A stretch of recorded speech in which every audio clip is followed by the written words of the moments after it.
Greenland দখলে আরো কঠিন হুঁশিয়ারি ট্রাম্পের, পাল্টা মার দিতে এক হচ্ছে ইউরোপ, সমাধান কি টেবিলে না যুদ্ধে? দখলদার পালালেও নীরব শত্রুর সাথে লড়াই থামেনি কাবুলের, দুর্বিষহ হচ্ছে টিকে থাকার লড়াই, কি এই নয়া ঘাতক? বিয়ে করলেই 16 লাখ, সন্তান হলে আরো 16 লাখের অনুদান, কোথায় কারা দিচ্ছে চমকপ্রদ এই অফার? যে কোনো মূল্যে গ্রিনল্যান্ড লাগবেই, যেন অবুঝ বালকের আবদার অথবা প্রেমে অন্ধ কারো প্রলাপ। গত কয়েক মাসের কর্মকাণ্ডে নিজেকে অনেকটা সেই পর্যায়ে নিয়ে গেছেন মার্কিন প্রেসিডেন্ট ডোনাল্ড ট্রাম্প। পরিস্থিতি এতটাই গুরুতর যে জাতীয় নিরাপত্তার অজুহাতে পরীক্ষিত পুরনো মিত্র ইউরোপের দেশগুলোর বিরুদ্ধে ব্যবস্থা নিতেও দ্বিতীয়বার ভাবার প্রয়োজন মনে করছেন না তিনি। এবার মার্কিন গণমাধ্যমে দেয়া সাক্ষাৎকারেও বুঝিয়ে দিয়েছেন গ্রিনল্যান্ডের বিষয়ে টলানো যাবে না তাকে। মিত্র দেশগুলোর প্রতি নতুন কি হুমকি দিলেন ট্রাম্প? বিস্তারিত সানজিদা ইসলাম তন্নির ডেস্ক রিপোর্টে। We have to have it. বাংলায় যার অর্থ দাঁড়ায় আমাদের এটি পেতেই হবে। এর মাধ্যমেই মার্কিন প্রেসিডেন্ট ডোনাল্ড ট্রাম্প আবারও বুঝিয়ে দিলেন গ্রিনল্যান্ড দখলে তিনি কতটা মরিয়া। প্রেসিডেন্ট ট্রাম্পের এই উক্তির মূল টার্গেট তার উদ্দেশ্য বাস্তবায়নে বাগড়া দেয়া ইউরোপের নেতারা। চলতি সপ্তাহে সুইজারল্যান্ডের দাভোসে অনুষ্ঠেয় বিশ্ব অর্থনৈতিক ফোরামের বার্ষিক সভায় ইইউ নেতাদের সাথে বিষয়টি নিয়ে বিস্তারিত আলোচনার আভাসও দিয়েছেন তিনি। বাধা হয়ে দাঁড়ালে ইউরোপের ওপর শুল্কের শাস্তি শতভাগ বাস্তবায়নের হুঁশিয়ারিও দিয়েছেন। এদিকে গ্রিনল্যান্ড নিয়ে ন্যাটোর মহাসচিব মার্ক রুটের সঙ্গে ফোনালাপেও অনড় অবস্থান বুঝিয়ে দিয়েছেন ট্রাম্প। জবাবে কি বলছে ন্যাটো প্রধান? জেদের এই লড়াইয়ের পরিণতি কি কূটনীতির মারপ্যাচ আর আলোচনার টেবিলে সমাধান সম্ভব? সামাজিক মাধ্যম ট্রুথ সোশ্যালে প্রেসিডেন্ট ট্রাম্প জানান, গ্রিনল্যান্ড নিয়ে ন্যাটো মহাসচিবের সাথে ফলপ্রসূ আলাপ হয়েছে। যুক্তরাষ্ট্রের জাতীয় নিরাপত্তা এবং বিশ্ব নিরাপত্তার জন্যও গ্রিনল্যান্ড অপরিহার্য। এই পরিকল্পনা থেকে আর ফেরার পথ নেই। তবে ফোনালাপ নিয়ে ন্যাটো মহাসচিবের কোনো প্রতিক্রিয়া পাওয়া যায়নি। গ্রিনল্যান্ড নিয়ে টানাপোড়েনে মার্কিন প্রেসিডেন্ট যে 8 দেশের ওপর শুল্কের শাস্তি চাপিয়েছেন সেই তালিকায় আছে ফ্রান্স। ট্রাম্প আসলে গ্রিনল্যান্ডে কি করছেন তা বুঝতে পারছেন না ফ্রান্সের প্রেসিডেন্ট ইমানুয়েল ম্যাক্রো। সামাজিক মাধ্যমে বন্ধু ট্রাম্পকে এ বিষয়ে খুদে বার্তাও পাঠিয়েছিলেন। সেখানে ফ্রান্সের রাজধানী প্যারিসে G7 সম্মেলনের আয়োজনের সুযোগ কাজে লাগিয়ে গ্রিনল্যান্ড সংকট নিয়ে বিশ্ব নেতাদের সাথে বৈঠকের প্রস্তাবও ছিল। পরিস্থিতি আর বন্ধুত্ব যে আগের অবস্থায় নেই তা খুদে বার্তার স্ক্রিনশট ফাঁস করে আকারে ইঙ্গিতে বুঝিয়ে দিয়েছেন ট্রাম্প। এদিকে গ্রিনল্যান্ড প্রসঙ্গে নরওয়ে সরকারকে পাঠানো এক বার্তায় নোবেল শান্তি পুরস্কারের প্রতি ক্ষোভ উগরে দিয়েছেন ট্রাম্প। বলেছেন, বিশ্বজুড়ে 8টি যুদ্ধ থামানোর পরেও তাকে নোবেল পুরস্কারের জন্য বাছাই করা হয়নি। তাই এখন শান্তির চিন্তা বাদ দিয়ে দেশের স্বার্থ নিয়ে ভাববেন। এর আগে ফ্লোরিডায় সাংবাদিকদের প্রশ্নের জবাবে ট্রাম্প বলেছিলেন, পুরস্কারের আশায় নয়, শান্তি প্রতিষ্ঠার উদ্দেশ্যে যুদ্ধ বন্ধে আগ্রহী তিনি। আমি নোবেল পুরস্কার নিয়ে চিন্তা করি না। আমি সবসময় জীবন বাঁচানোর চিন্তা করেছি। আমি মনে করি কয়েক মিলিয়ন জীবন বাঁচিয়েছি। আমরা বড় 8টি যুদ্ধ থামিয়েছি। সম্ভবত খুব শিগগিরই 9ম যুদ্ধ বন্ধ করব।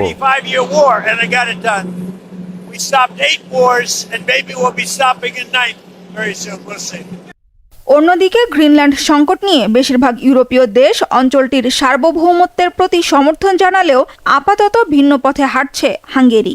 দেশটির পররাষ্ট্রমন্ত্রী পিটার সিজার্তো জানিয়েছেন, গ্রিনল্যান্ডের ভবিষ্যৎ কি হবে তা ইউরোপীয় ইউনিয়নের ভাবার বিষয় নয়, বরং ডেনমার্ক এবং গ্রিনল্যান্ডের অভ্যন্তরীণ বিষয়। এ বিষয়ে ইউরোপীয় ইউনিয়নের যৌথ বিবৃতিতে হাঙ্গেরির সমর্থন না থাকার স্পষ্ট বার্তাও দিয়েছেন পিটার। সানজিদা ইসলাম তন্নি, বাংলা ভিশন নিউজ ডেস্ক। এদিকে গ্রিনল্যান্ড দখলের একরোখা ইচ্ছা পূরণের উদ্দেশ্যে মার্কিন প্রেসিডেন্ট ডোনাল্ড ট্রাম্পের অব্যাহত হুমকি আর বিতর্কিত কর্মকাণ্ডে শেষমেশ একজোট হচ্ছেন ইউরোপের নেতারা। ইউরোপের দেশগুলোর উপর ট্রাম্পের শুল্কের হুমকিতে পাল্টা ব্যবস্থার ইঙ্গিত এসেছে। এমন ছক কষা হচ্ছে যেন কৌশলের ফাঁদে শুল্কের শাস্তি থেকে পিছু হটতে বাধ্য হন ট্রাম্প। সেই সাথে স্বেচ্ছাচারী কাণ্ড থামিয়ে হাঁটতে নামেন কূটনৈতিক সমাধানের রাস্তায়।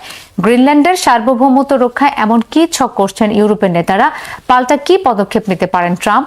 বিস্তারিত মিরফজলি রাব্বির ডেস্ক রিপোর্টে। ইটের জবাব পাটকেলে দিতে হয়। মার্কিন প্রেসিডেন্ট ডোনাল্ড ট্রাম্পকে কড়া জবাব দিতে যেন সে পথেই হাঁটছেন ইউরোপের নেতারা। ট্রাম্পের শুল্ক হুমকির মুখে পিছু হটা নয়, বরং 93 বিলিয়ন ইউরোর পাল্টা আঘাতের ছক কষছে ইইউ জোট। যুক্তরাষ্ট্রের সাথে ইউরোপীয় দেশগুলোর সম্পর্কের সমীকরণ বদলে দিয়ে শুরু হতে যাচ্ছে এক হাই ভোল্টেজ বাণিজ্য সংঘাত, যেখানে বন্ধুত্বের খোলস ছেড়ে বেরিয়ে আসছে বাণিজ্যিক সার্বভৌমত্বের লড়াই। গ্রিনল্যান্ড দখলে মার্কিন প্রেসিডেন্ট ডোনাল্ড ট্রাম্পের হুমকি ও 8 দেশের ওপর শুল্ক আরোপের পর ইউরোপের নেতারা এখন দৌড়ঝাঁপ শুরু করেছেন। তারা সরাসরি যুক্তরাষ্ট্রের বিরুদ্ধে কোনো পদক্ষেপ এখনও না নিলেও শুল্ক নিয়ে পাল্টা প্রতিশোধের চিন্তা করছেন। 19 জানুয়ারি রয়টার্সের এক প্রতিবেদনে বলা হয়, ইউরোপের নেতারা কোনোভাবেই ট্রাম্পের সিদ্ধান্ত মেনে নিতে চান না, তবে হুমকি বা পাল্টা আঘাতের পথে যেতেও তারা অনিচ্ছুক। মূলত উত্তেজনা এড়িয়ে সমস্যার সমাধান করতে চায় ইউরোপ। এই অবস্থায় 93 বিলিয়ন ইউরো বা $108 বিলিয়ন প্রতিশোধমূলক শুল্ক সক্রিয় করার বিষয়টি ভাবছেন তারা। ট্রাম্পের শুল্ক আরোপের পরিকল্পনা নিয়ে আলোচনা করার জন্য ব্রাসেলসে এক জরুরি বৈঠকে বসেন ইউরোজোনভুক্ত দেশের বাণিজ্য মন্ত্রীরা।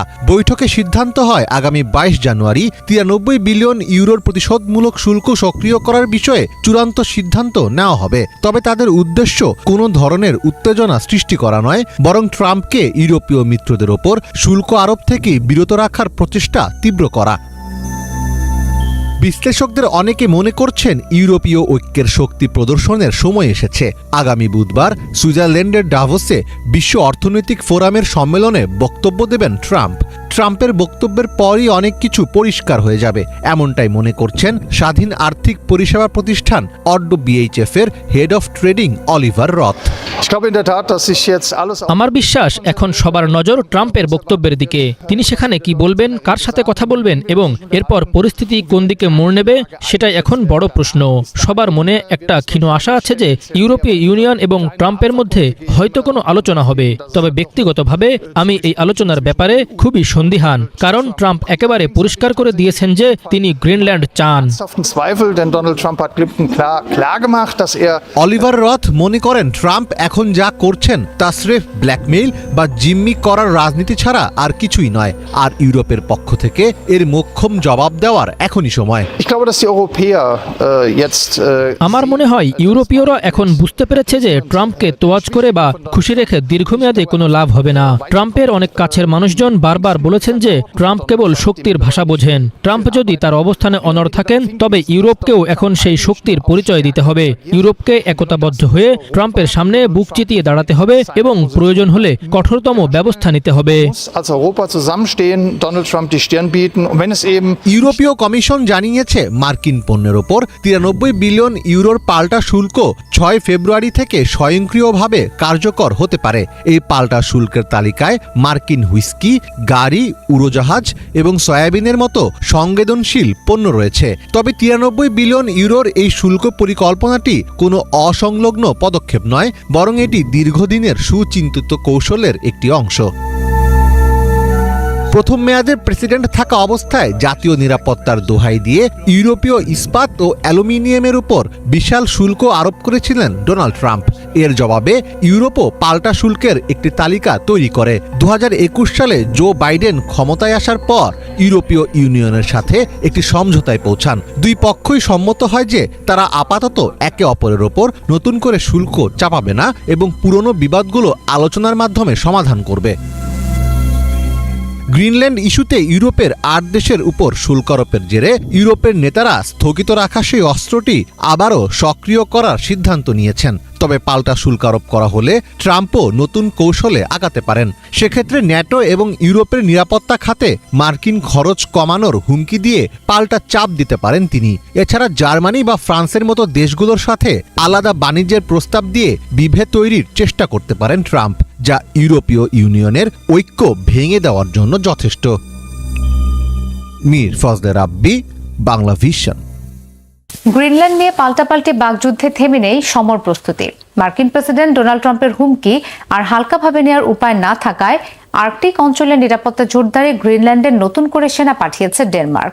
বসে নেই ট্রাম্প প্রশাসনও। শীঘ্রই ওই অঞ্চলে মার্কিন সামরিক বিমান পাঠানোর বার্তা দিয়েছে যুক্তরাষ্ট্র ও কানাডার যৌথ সামরিক কমান্ডো নোরাদ। হিজল জুবারের ডেস্ক রিপোর্টে বিস্তারিত। গ্রিনল্যান্ড ঘিরে শক্তি প্রদর্শনের নতুন অধ্যায় শুরু হয়েছে। উত্তর আমেরিকার আকাশ ও মহাকাশ নিরাপত্তার দায়িত্বে থাকা যুক্তরাষ্ট্র ও কানাডার যৌথ সামরিক কমান্ড নোরাড জানিয়েছে, খুব শিগগিরই যুক্তরাষ্ট্রের একটি সামরিক বিমান গ্রিনল্যান্ডের একটি গুরুত্বপূর্ণ ঘাঁটিতে মোতায়েন করা হবে। সংস্থাটির দাবি, এই পদক্ষেপ নতুন নয়, দীর্ঘদিনের পরিকল্পনার অংশ হিসেবেই এটি করা হবে। অন্যদিকে বাড়তে থাকা মার্কিন হুমকির মুখে গ্রিনল্যান্ডে নতুন সেনাদল পাঠিয়েছে ডেনমার্ক। নোরাড জানিয়েছে, গ্রিনল্যান্ডে যে সামরিক বিমান পাঠানো হবে তা যুক্তরাষ্ট্র ও কানাডার বিভিন্ন ঘাঁটি থেকে পরিচালিত অন্যান্য সামরিক বিমানের সঙ্গে সমন্বিতভাবে কাজ করবে। এসব কার্যক্রমের উদ্দেশ্য হিসেবে প্রতিরক্ষা সহযোগিতা জোরদারের কথা বলা হলেও কি ধরনের অপারেশন চালানো হবে সে বিষয়ে নির্দিষ্ট তথ্য প্রকাশ করা হয়নি। জানা গেছে, পিটুফিক স্পেস বেসকে কেন্দ্র করে নজরদারি, মহাকাশ সতর্কতা এবং সামুদ্রিক নিরাপত্তা সংক্রান্ত কাজের পরিসর বাড়ানো হতে পারে। 1958 সালে প্রতিষ্ঠিত নোরাড মূলত উত্তর আমেরিকার আকাশসীমা ও মহাকাশকে সম্ভাব্য বিমান, ক্ষেপণাস্ত্র এবং মহাকাশযান সংক্রান্ত হুমকি থেকে রক্ষার দায়িত্ব পালন করে। এই কমান্ডের কাঠামো এমন যে যুক্তরাষ্ট্র ও কানাডা উভয় দেশের সরকারের কাছেই তাদের জবাবদিহি করতে হয়। সাম্প্রতিক ঘোষণাকে নোরাড তাদের নিয়মিত ও দীর্ঘমেয়াদী প্রতিরক্ষা পরিকল্পনার অংশ হিসেবেই তুলে ধরছে। তবে বাস্তবতা হলো, এই ঘোষণা এসেছে এমন এক সময়ে যখন গ্রিনল্যান্ড নিয়ে যুক্তরাষ্ট্রের প্রেসিডেন্ট ডোনাল্ড ট্রাম্পের বক্তব্য ইউরোপ জুড়ে উদ্বেগ বাড়িয়েছে। ডেনমার্কের স্বায়ত্তশাসিত এই অঞ্চলকে যুক্তরাষ্ট্রের নিয়ন্ত্রণে আনার ইচ্ছার কথা তিনি বারবার প্রকাশ্যে জানান দিচ্ছেন। এমনকি বিরোধিতা হলে অর্থনৈতিক চাপ প্রয়োগের হুমকিও দিয়েছেন। তার বক্তব্যে সামরিক শক্তি ব্যবহারের সম্ভাবনাও পুরোপুরি নাকচ করা হয়নি। এই প্রেক্ষাপটে ডেনমার্কও বসে নেই। নিরাপত্তা পরিস্থিতি মোকাবেলা ও নিজেদের নিয়ন্ত্রণ সুনিশ্চিত করতে তারা গ্রিনল্যান্ডে অতিরিক্ত সেনা পাঠিয়েছে এবং ন্যাটোর মাধ্যমে নজরদারি জোরদারের প্রস্তাব দিয়েছে। ডেনিশ গণমাধ্যমের তথ্যমতে 19 জানুয়ারি নতুন একদল ডেনিশ সেনা পশ্চিম গ্রিনল্যান্ডে পৌঁছেছে। এর মধ্যে রয়েছেন দেশটির রয়্যাল আর্মির শীর্ষ কর্মকর্তারাও। নতুন করে যাওয়া সেনারা আগে থেকেই মোতায়েন থাকা বাহিনীর সঙ্গে যোগ দিয়ে সামরিক মহড়ায় অংশ নেবে। ডেনমার্ক গ্রিনল্যান্ডে যুক্তরাষ্ট্রের সামরিক উপস্থিতি জোরদার করার পক্ষে মত দিলেও বারবার স্পষ্ট করে বলছে, এই ভূখণ্ড বিক্রির জন্য নয় এবং জোরপূর্বক দ্বীপটি দখলের যে কোনো চেষ্টা ট্রান্স আটলান্টিক নিরাপত্তা জোট ন্যাটোর মৃত্যু ডেকে আনবে। অন্যদিকে গ্রিনল্যান্ডকে যুক্তরাষ্ট্রের নিয়ন্ত্রণে আনতেই হবে। ট্রাম্পের এই জোরালো অবস্থান যুক্তরাষ্ট্র ও ইউরোপের সম্পর্ককে কয়েক দশকের মধ্যে সর্বনিম্ন পর্যায়ে নামিয়ে এনেছে। একই সঙ্গে এতে ন্যাটো ভেঙে পড়ার আশঙ্কাও তৈরি হয়েছে। 32 সদস্যের এই জোটে আছে যুক্তরাষ্ট্র, ডেনমার্ক উভয়ই। মূলত বিশাল আকারের আর্কটিক ভূখণ্ড গ্রিনল্যান্ড শুধু কৌশলগত অবস্থানের কারণেই নয়, খনিজ সম্পদের সম্ভাবনার জন্য বিশ্ব শক্তিগুলোর দৃষ্টি কাড়ছে। যুক্তরাষ্ট্রের নিরাপত্তা হিসাব, ইউরোপের উদ্বেগ এবং ন্যাটোর ভূমিকা সব মিলিয়ে বৈশ্বিক রাজনীতির এক স্পর্শকাতর কেন্দ্র হয়ে উঠেছে গ্রিনল্যান্ড। হিজল জুবায়ের, বাংলা ভিশন। এবার গাজার শান্তি পরিষদে যোগ দিতে রুশ প্রেসিডেন্ট ভ্লাদিমির পুতিনকে আমন্ত্রণ জানিয়েছে যুক্তরাষ্ট্র। সোমবার ক্রেমলিন মুখপাত্র দিমিত্রো পেসকভ সাংবাদিকদের এই বিষয়টি নিশ্চিত করেছেন। পেসকভ বলেছেন, ওয়াশিংটনের কাছ থেকে পাওয়া এই প্রস্তাবের সবগুলো সূক্ষ্ম বিষয় স্পষ্টভাবে জানার চেষ্টা করছে মস্কো। অবশ্য এই শান্তি পরিষদে যোগ দিতে পুতিনের আগ্রহ আছে কিনা তা খোলাসা করেননি ক্রেমলিন মুখপাত্র। যুদ্ধ পরবর্তী গাজার শাসন ব্যবস্থা আর পুনর্গঠন প্রক্রিয়ার লক্ষ্যে গাজা শান্তি পরিষদ গঠন করেছেন মার্কিন প্রেসিডেন্ট ট্রাম্প। মধ্যপ্রাচ্য সহ বিভিন্ন অঞ্চলে শান্তি প্রতিষ্ঠায় এই বোর্ডে যুক্ত হতে প্রভাবশালী নেতাদের আমন্ত্রণও জানিয়েছেন তিনি। শান্তি পরিষদে যোগদানের আমন্ত্রণ পেয়েছেন আর্জেন্টিনা, প্যারাগুয়ে, ভারত ও পাকিস্তানের শীর্ষ নেতারা।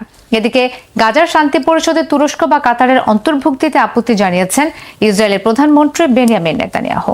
আফগানিস্তান থেকে মার্কিন হানাদাররা লেজ গুটিয়ে পালিয়ে প্রায় 4.5 বছর হলো।